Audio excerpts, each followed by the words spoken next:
welcome to Season 2 of The Horror of It All. It's been an interesting and at times difficult journey from the end of Season 1, but we are back, and we are here to continue discussing and celebrating horror in all media. Returning to the black fuzzy chair is Michael Welch.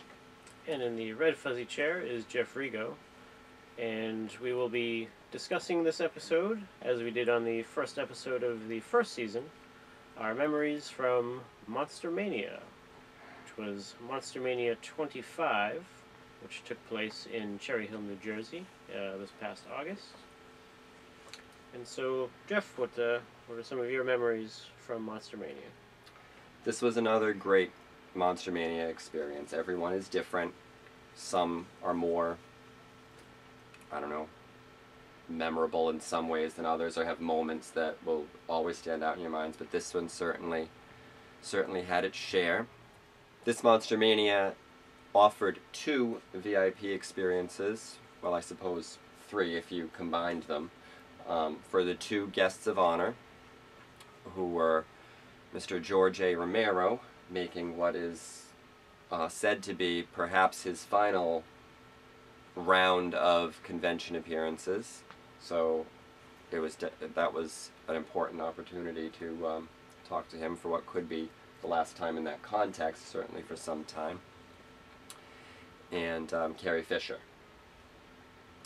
who I don't think has ever been in a horror movie per se, but Dave at Monster-Mania mixes things up and adds sometimes important guests from science fiction, from TV series, and of course Carrie Fisher needs no introduction. So it was. I remember you had a bit of a dilemma with deciding which VIP option to go for. I did. It was, the great thing about the VIP ticket is you get a specified time to meet the person and, get your photo, etc. So, you almost have a guarantee that you're going to meet them, and you don't have to wait in the enormous lines. So the dilemma was, I've met George Romero a lot of times, but he's Right. still George Romero, and wonderful every time. Never met Carrie Fisher, but a big fan. Her VIP ticket was also more pricey. So I was very unsure of what to do. And so, of course, I just went for the combo and got both. When you can't choose A or B, it's both A and B. So, and you were happy with the way that decision. I was very happy. Yes. I did. Originally, we were supposed to meet George Romero first, then go upstairs to Carrie Fisher. George was running late, so we met Carrie Fisher first. I was first in line, which was awesome. So I had the pressure of saying something witty as the first person in line, to start the weekend off well. And the only thing that I could think of that was witty for Carrie Fisher was to tell her that I was the first person in line and had to say something witty. And that was good enough, because she said that I did fine. And okay, you passed the audition there. And then after that, we went down to George Romero, and the line was still quite large, and it was a long wait, but it was quite worth it.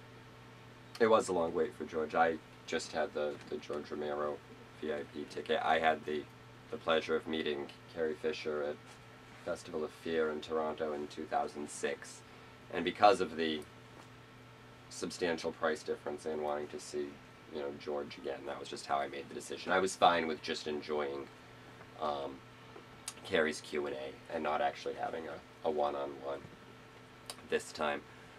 But meeting George again was great as always. This was either my 3rd or 4th time meeting George Romero, and what can you say? George is a champ, and he was extremely kind and gracious. I don't know if he was having the best time physically. He seemed to be in a little bit of pain. From what we were told, he had a shoulder injury that Shoulder weekend. injury. Yes. Okay. Which, Forgotten that. of course, on his writing arm, no less. But he still signed every autograph. Yes, he did, and always had something, greeted everyone warmly. And, he didn't have to show up at the, there was a cake of his likeness as a zombie. He didn't have to, so, it would have been kind of unfortunate if he couldn't show up at the VIP party. But the fact that he did, and that he didn't just come in, cut the cake, and leave immediately. He stayed around. He posed for pictures, additional pictures besides the ones that people had already taken, and was conversing with a lot of the fans. That was a very enjoyable VIP party. I would say one of the best that I've attended. So there was that, and to just before moving on to other guests, I had unfairly kind of thought, I didn't have the highest expectations for myself for George's Q&A, because I thought I've seen several, and he's probably going to get asked questions that I've heard before and give the answers that I've heard before, and that's fine, but I didn't think of it, and it was completely not like that at all. It was interesting from beginning to end. Absolutely. And he's talking about, making references to doing projects in the future, so he's certainly not getting out of the creative horror business, to hear him tell it. I was very, very glad. Yeah, new film work, a new comic series. That's right. Coming out. Comic series. Marvel Comics. And he was not at liberty to say. Yeah, Marvel's lawyers were clamping down on him on what he could or couldn't say at the conventions. So he had just gotten some word, I think, that day or the day before, not to say much about it. Do we even have I don't remember if we have a title. Yes, no, he couldn't give us the title. He couldn't give us the title. He couldn't give us information. Even a concrete release date, I don't think. We just know that it is a zombie project with Marvel Comics. Oh, it's a zombie project with Yes. Marvel Comics, and Marvel's been doing the Marvel Zombies thing for some time, and yes, but we don't know if it will be with Marvel characters or something creator owned. His own properties. That would be the nice. future will tell us. Indeed, it will. I was extremely excited for this convention because I was there with besides with you, I was there with my sons, Alex and Jacob, and I have watched Being Human, the American version. I know purists, I haven't seen the British version yet. I know some people say it's better, whatever. The American one is the one that we've been watching since it started, since the first episode. We've been following it, and we're big fans. So I was quite delighted when the announcements came that I think they announced one cast member first, and that was Megan Rath was the first one they announced, and I thought, oh, wouldn't it be cool if they got Sam Witwer and Sam Huntington, and they did. When those announcements were made, I thought that's really cool because it's the three main cast members. I know it's not a show that you've seen. I've never seen it. But we like it a lot, and as a convention veteran, there are times when you have hopes that a certain guest that you're excited to meet, how that person's going to be, or in this case, how different guests from the same either film or show are going to interact with each other. And there's always that little bit of, for me, worry that maybe you'll be disappointed, that maybe they won't actually be all that friendly to each other and you'll get that vibe, or that maybe they won't be thrilled to be there. This was one of those times that absolutely met and surpassed and blew away all expectations I had. The Q&A that they did on the Saturday was among the probably, I would say is the funniest, the most laughs that I've had, just as the three of them, truly as a very cohesive, somewhat dysfunctional family, and how they would get along and wisecrack each other so much the way the characters do on the show. they do in real life without the, Sci-Fi Channel's language restrictions. And all three of them, Sam Huntington, Sam Witwer, Megan Rath, were wonderful to my boys and me, and very happy to meet us, and it was just a really just warm and wonderful experience. Interested in our perceptions of the show and what we liked and what we were hoping to see more of, and that was absolutely great. I remember that you were undecided about getting the photo op with them, and then before meeting them. Before meeting them. Yes, and then after because it was a little bit pricey. Yeah. But not as pricey as some other guests were for just the one person. That's true. That's true. Yep. But then once you had met them, it was a lock to get it. There was no way I could, and that's to have and it was extremely entertaining to stand in line and watch what they did for other people's photo ops, because their poses were always different, were always seemed to be just something that they instantly just decided on the spur of the moment, and always did something funny yet still creating a really good picture for people to have. So yeah, you wouldn't expect standing in line waiting for your picture to be taken to be entertaining, but it absolutely was. Other great experiences. The boys and I have also been watching Under the Dome, and it was great to meet Mackenzie Lintz from that, and she was again really, really sweet and warm and interested to hear what we thought of the show. Had a great time with the creative guys behind the comic book, The Living Corpse, and there's also now an animated film, and I picked up the film from them, picked up a couple of their anthology collections. They were absolutely great and wonderful in doing sketches for us, and sketches of the boys as zombies. So I had mine done by one of them, let's see, in 2009, so that's kind of a tradition that's continuing. And they they were fantastic. And well, Michael, what stands out for you? What were your defining moments of Monster-Mania 25?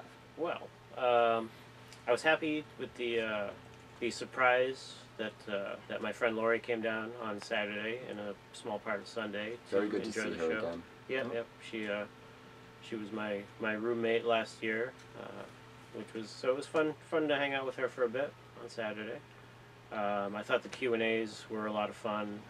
Luckily, since we had VIP passes, that was another benefit. We got to sit in the front row for those, which is good for photo taking and listening opportunities. To do a bit of clandestine photo taking. I think the statute of limitations is passed of the Carrie Fisher Q&A. Oh yes.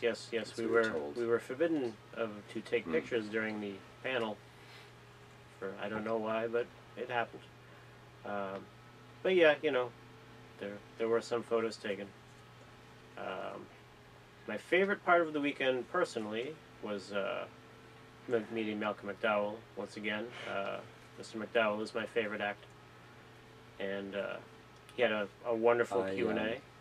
I remember when I sent you the text message when I had just seen that he was going to be at this Monster-Mania.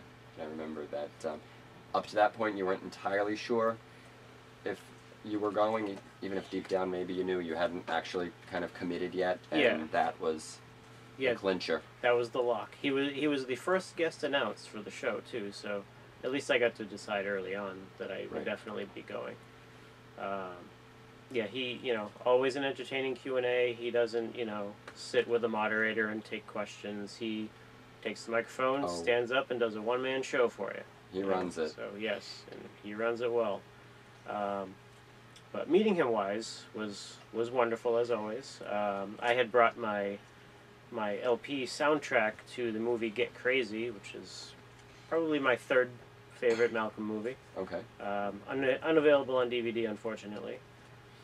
But I presented it to him, and we were talking about it a little bit. He was talking about Dave Mason, the guitar player from Traffic, how he had played on the soundtrack, because Malcolm actually sings his song on the soundtrack, which is wonderful. And then, at that point, he went to sign the LP, and he really looked at it, and he said, I don't even have one of these. So what was I to do? I gave it to him. So he gave... Wow. Yes. So he gave me an 8x10, he signed that to me, he was very thankful. It was only later, in the Carrie Fisher photo line, that I looked at the picture and noticed that he had written to Dave instead of to Mike. That is my name. Because we were talking about Dave Mason from Traffic, and he, I'm hoping that he was excited enough about the gift that he just had a brain cramp and wrote to Dave. So I don't mind that it says to Dave, because I know the memory from it. And that's yours forever. It is. And later in the night at the VIP party, which he also had a cake for a Clockwork Orange. And that was a great pair of cakes overall. It was much better than last year's. Absolutely. You can watch last year's episode to see what we had for that. But it was great. He was very, very showman with the cake cutting ceremony. And then he cut a piece of cake for himself, as he was the first person. And he ate half of it, and then he put it down, and he walked away, and everybody kind of stood there for a moment. And then I picked up the rest of his cake and I ate it. Nice. I had Malcolm McDowell DNA in my body. You tell me if that's a good thing or a bad thing, folks. Yeah, I mean, I don't know if you're joining a select few in that distinction, or maybe a somewhat select, not so few, but a privileged group. amount, no matter a number of people. Absolutely. I have attended one other convention, I believe, one or two other conventions where Malcolm was a guest, and for whatever reasons, probably financial more than anything, but he wasn't someone I had met before and gotten an autograph. This time I was sure that I was going to. I think the night before we made the journey, Jacob and I watched the movie Suck that he appears in. Much better film than I went into it expecting. Absolutely. A lot of fun. But that moment, Jacob was with me in the for the meeting and getting the autograph, and for me as a dad, it was just an absolute delight to hear Malcolm McDowell, whom I regard as one of the most intelligent and articulate individuals you will meet in anywhere, but certainly in the horror convention guest group, and to hear him, after Jacob was saying what he liked best about the movie Suck, praise Jacob for his intelligence, for being intelligent and articulate, and then told Jacob what articulate meant in case he didn't know, and that was just wonderful. And I was just so glad that I had done that. And the Q&A, I knew from attending a previous one that was going to be a scream, and it was. And we were talking about it, I think, on the drive home, perhaps, but I really like his balance when someone asks a question, even if it's maybe not the most well thought out question, perhaps, but he's witty, and he will answer the question in a witty way, but still give you what you came for. So he might make a joke, but doesn't, and I've seen other guests who'll just say something sarcastic and move on. Maybe one in particular comes to mind, not sure. But, but he doesn't do that. And once he, has his little bit of fun, he explains, he answers the question well and with respect, and, oh my God, he sang. He did sing. I didn't know where that was going to go. I think you said you didn't either when someone in the audience asked him. He was talking about the famous Clockwork Orange Singing in the Rain bit, and someone decided to ask him if he would sing it, and I thought this could go either way. I really didn't know, and he did. And I think he would have if we hadn't started clapping after a few maybe a few lines of the the beginning of the song, I think he would have kept going. Yeah, he is a great showman. Any other recollections? It was, I mean, it was a really easygoing show.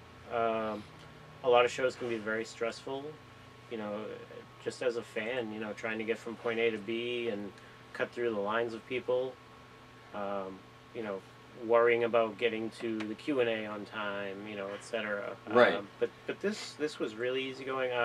Got almost all of the autographs I wanted on Friday night, so that really took the pressure off, made the weekend a breeze. So it was one of the most relaxed atmosphere, fun shows that I've been to. On the last day, the Sunday of Monster-Mania 25, you and I had the pleasure of attending a premiere screening of Rob Dimension's new film, Baggage. And I had met Rob at the previous Monster-Mania convention and picked up his previous film, No Clowning Around, which we had watched together at some point after that. So I was and I really liked No Clowning Around, and I was very, eager to see what he was doing next. And the words night and day come to mind. Oh yes, they're two entirely different short films. Not to say that one's bad, one's good. I mean, in tone, style, color versus black and white, even. I was a big fan of Baggage. I was very, very impressed with it. I agree. Yeah. And I had not met Rob Dimension before this. So, meeting him, and he was a very well-spoken and very kind man, too. He takes a lot of time pushing, short films and film festivals at conventions. So he's trying to do a lot for the state, of independent filmmaking, too. And really encouraging, people with creative people who have an idea to just do it, to get your movie out there, right, and to make it, get it done. And this is just such a, I mean, the menu implies it's in black and white. I really can't imagine it being as good and as powerful if it were shot in color. Right. And the black and white looks just so crisp, especially on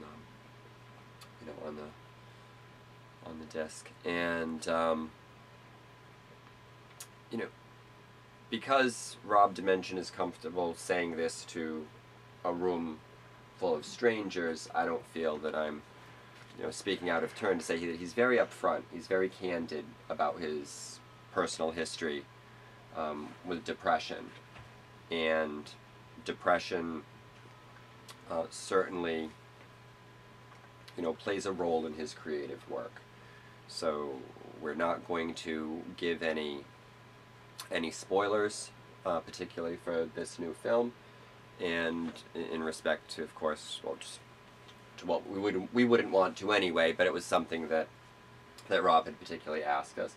And I should say also that Rob's wife, Kim Dimension, was also there. She is in Baggage as well as No Clowning Around, and is very much involved both in front of the camera and behind the camera with his works. I should say, because Rob Dimension's very quick to say that he's not actually the director of Baggage. Jeremiah Kipp is the director, and they had nothing but high praise for his very serious, no-nonsense approach to filmmaking. So let's take a look at the trailer.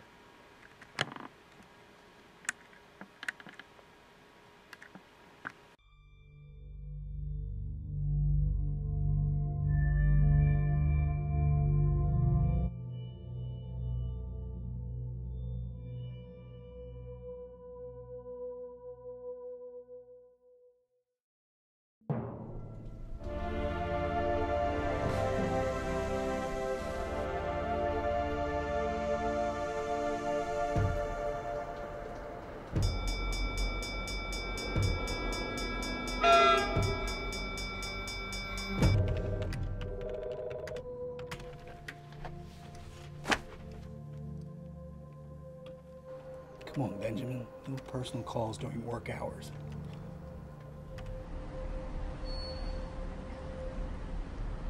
What'll it be?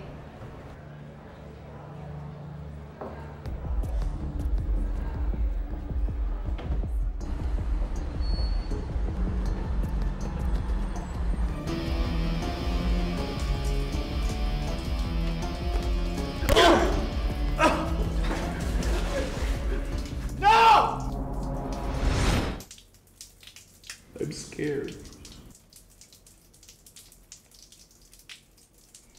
I'm a good person.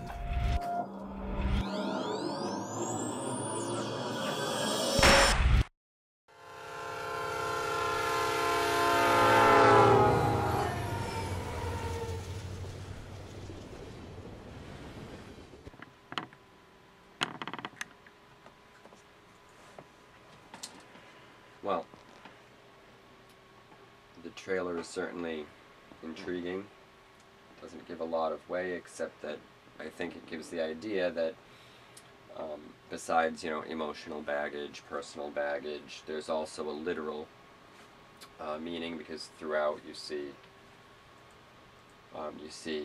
your protagonist carrying this little satchel that fairly early on in the film you get the impression is very, very important to him to protect as it unfolds.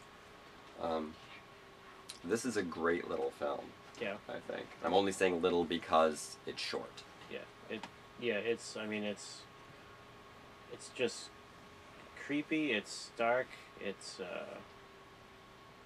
I just was blown away while I watched it for, the entire time, start to finish. I mean, there's some great camera work, there's great acting, for a short film, this really sets the bar high for what independent filmmakers should be striving for. It certainly does.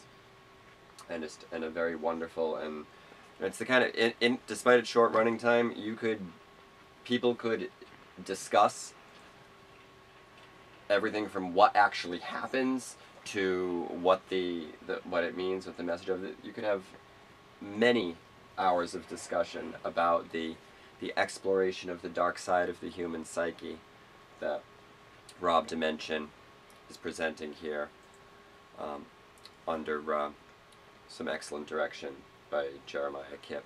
So to find out more about Baggage and No Clowning Around, and perhaps what's coming up next from Rob Dimension, you should visit his website, which is you'vebeenrobbedfilms.com, www.you'vebeenrobbedfilms.com. I urge you to check out the website and support this man's creative work.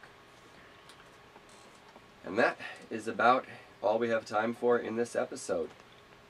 So thank you for joining us, and we will see all of you next time on The Horror of It All.